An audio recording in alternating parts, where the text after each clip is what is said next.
Dans cette capsule, Viviane Leblanc-Brassard va nous indiquer les principales étapes à suivre pour l'ouverture d'un four à gaz. Donc, il est 7h30 du matin. Il est très important de débuter la cuisson dès que l'école ouvre ses portes si on veut la terminer avant la fermeture.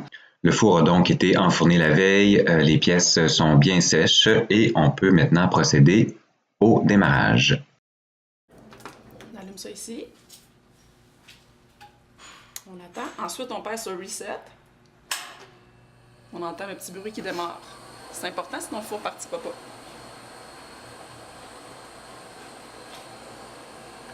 On ouvre la valve du four à l'extérieur de la salle. Quand elle est ouverte, elle est dans le même sens que le tuyau. On ferme ça. On ouvre ici celle-là du four, dans le même sens que le tuyau. On s'assure que les couvercles des brûleurs sont ouverts. C'est ça ici. Parce que souvent, ils sont fermés quand on arrive. Il faut s'assurer de les ouvrir, sinon on va avoir un retour de flamme. C'est la même chose de l'autre côté. Oups. On met le pilote ici, qui est le bouton. Le pilote, ça veut dire c'est manuel. On le met sur la ligne rouge. Remarquez que la ligne rouge derrière le pilote de gauche est située de l'autre côté du pilote, alors que celui du brûleur de droite, donc c'est une ligne jaune parce que le modèle a été changé depuis, et elle est située devant nous. Donc les lignes de référence sont inversées les unes par rapport aux autres. À gauche, c'est derrière, et à droite, c'est devant. On enfonce le pilote, on le tient. Oui. On présente une flamme. Ça part mieux que ça. On panique pas. On tient le pilote une trentaine de secondes. Et quand on le lâche vraiment doucement. Sinon, ça aussi, ça peut faire couper la flamme.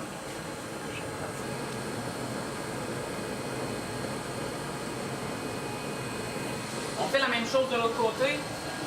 Donc, on enfonce le pilote, on présente une flamme, on tient le pilote une trentaine de secondes. On lâche le pilote doucement.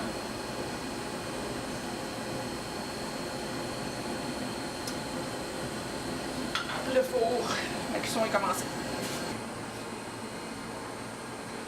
En rouge, c'est la chaleur qu'il y a à l'intérieur du four. Tandis que le 2330 degrés inscrit en vert constitue la température d'arrêt automatique du four en cas de surcuisson. On peut régler cette température-là avec les 3 boutons qui sont en dessous du cadran, mais ce nombre-là reste dans les mémoires du four, donc en principe, on n'a pas à le réécrire d'une cuisson à l'autre. La ventilation. Une fois que tout fonctionne, il n'y a rien qui est arrêté, on met les positions ici des boutons à on. On ne le laisse pas sur pilote. À on ici. On fait la même chose de l'autre côté. À on. Là, il est barré. Et ici, on est à 0.6 d'un côté et on est à 0.5 de l'autre. Ça se tient dans ces eaux-là. Au début, oui. Au début. La manette rouge sert à contrôler la restriction en air primaire.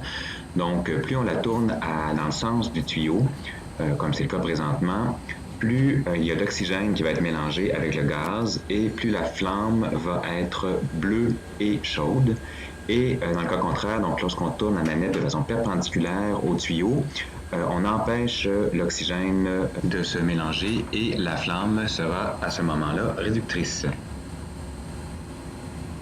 Et finalement, il faut laisser le registre de la cheminée à 5 en début de cuisson, c'est-à-dire que la cheminée est pleinement ouverte, il y a une bonne tire d'air et ça assure une bonne présence d'air secondaire et la combustion du gaz naturel dans l'ensemble du four. Et voilà, le four est maintenant démarré. Il ne nous reste plus qu'à attendre une demi-heure que le four se réchauffe avant d'ouvrir les gaz à 1 et poursuivre la cuisson.